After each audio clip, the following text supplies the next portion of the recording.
In every war, some men vanish without a trace. No gunfire. No witnesses. Just gone. A silent disappearance. That leaves nothing but questions. This is one of those stories. Let's begin. A German soldier escaped from 5 different prison camps during World War II. Then, after his 5th escape, he just vanished. Nobody knows what happened to him. His name was Franz von Werra, and he wasn't just any prisoner of war.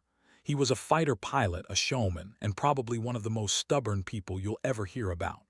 While most prisoners sat in their camps waiting for the war to end, Franz was always planning his next escape. And here's the thing, he actually pulled it off. Multiple times. But the story of how he disappeared is darker and stranger than any of his escapes. Let me explain. Franz von Werra got shot down over England in September 1940. His plane crashed during the Battle of Britain, and just like that, he went from flying high above the English Channel to being a prisoner. But Franz wasn't the type to accept his situation. From the moment he landed in British custody, he was already thinking about getting out. The first thing you need to understand about Franz is that he loved attention. Before the war, he was known for being flashy. He had a pet lion cub that he kept as a mascot. He painted his plane with unique designs. He told wild stories about himself, some true, some completely made up. The guy was basically a walking propaganda poster for the German Luftwaffe. And when he got captured, that personality didn't just disappear. Now most prisoners of war followed the rules. They stayed quiet, they waited, they hoped the war would end soon. But Franz, he saw prison camps as a challenge, a game, something to beat, and he was obsessed with winning. The British moved him around to different camps because they knew he was trouble. They could tell from the start that this guy wasn't going to sit still, and they were right. Within weeks of being captured, Franz made his first escape attempt. He didn't succeed, but that didn't stop him. It just made him more determined. See, Franz had this idea in his head that escaping was his duty. German soldiers were taught that it was honorable to try and escape from enemy captivity. It wasn't just about freedom. It was about pride, about proving that you couldn't be held down. And for someone like Franz, who loved being the center of attention, escaping was the ultimate way to show off. But here's the problem. Escaping from a British POW camp in 1940 wasn't like sneaking out of your house at night. These camps were guarded. They had fences, barbed wire, dogs, armed soldiers. And even if you got out, where were you going to go? You're in the middle of England. You don't speak the language perfectly. You don't have money. You don't have papers. And everyone is looking for you.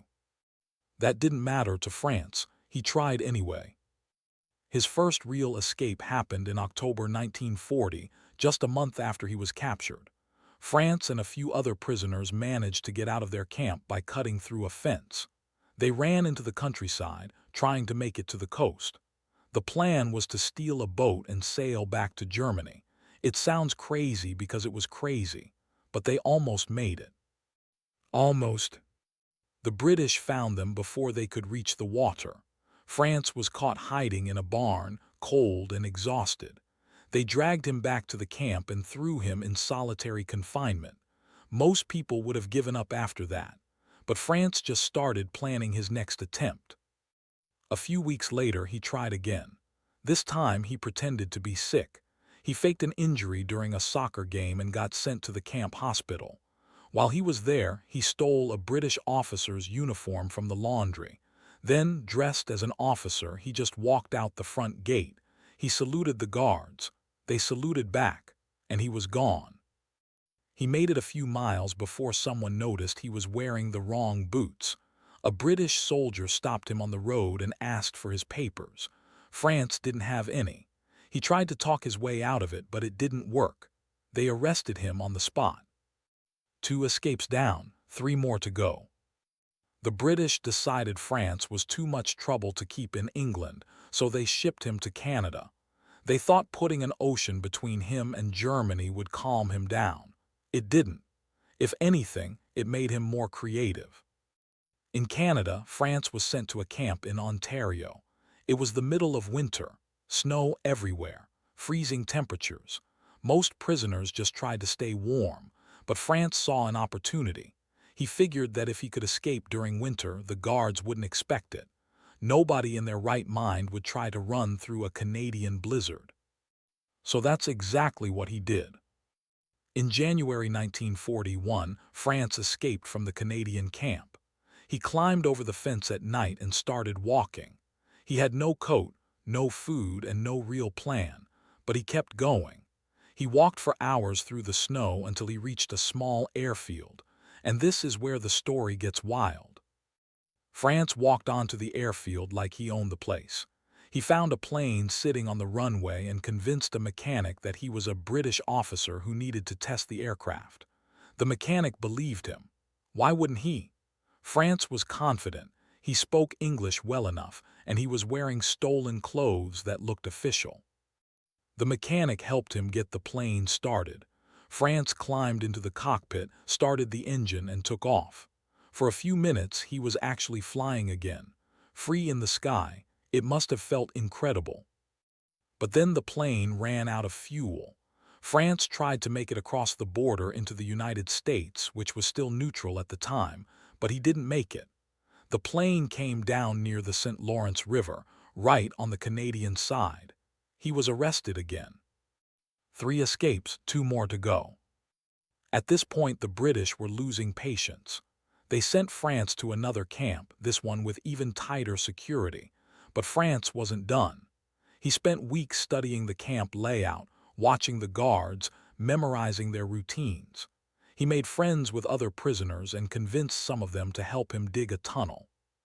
They worked on the tunnel for months. It was slow, dangerous work. If they got caught, they'd be punished.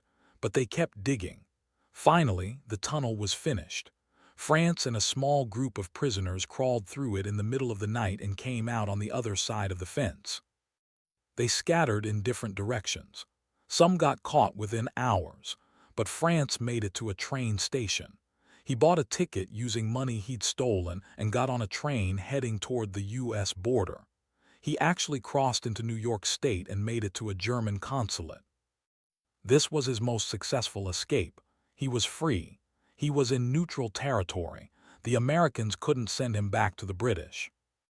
After months of planning and 4 failed attempts, France had finally done it. The Germans arranged for him to be smuggled back to Europe. He traveled through South America, then across the Atlantic, and eventually made it back to Germany. When he arrived, he was treated like a hero.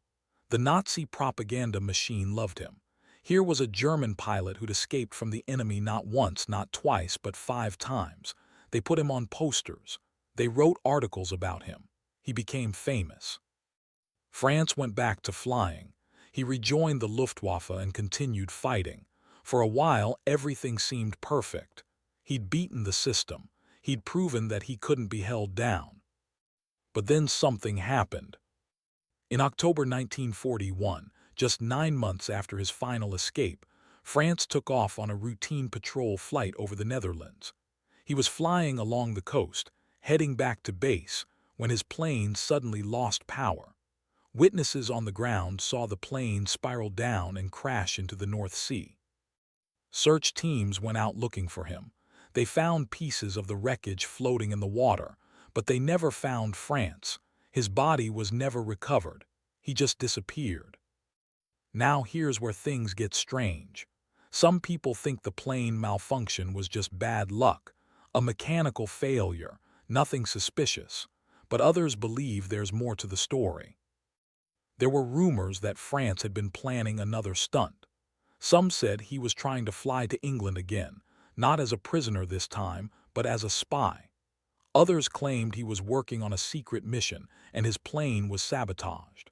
And a few conspiracy theories suggest he faked his own death and escaped to South America. Nobody knows for sure. The official report said it was an accident, but the fact that his body was never found keeps people wondering. Franz von Werra escaped from 5 different prison camps during World War II. He climbed fences, stole uniforms, dug tunnels, and even hijacked a plane. He made it back to Germany when everyone said it was impossible. And then, Just when his story should have ended in triumph, he vanished into the North Sea. Was it an accident? Was it sabotage? Did he fake his death? We'll probably never know. What we do know is that France was someone who refused to give up. He could have sat quietly in a prison camp like everyone else. But that wasn't who he was. He had to keep pushing, keep escaping, keep proving himself. And in the end, that drive is what killed him. Or maybe it's what saved him, depending on which story you believe. The story of Franz von Werra is one of those historical mysteries that makes you wonder how much we really know about the people who lived through World War II. There are thousands of stories like his that never got told. Thousands of prisoners who tried to escape and failed. Thousands of soldiers who disappeared and were never found.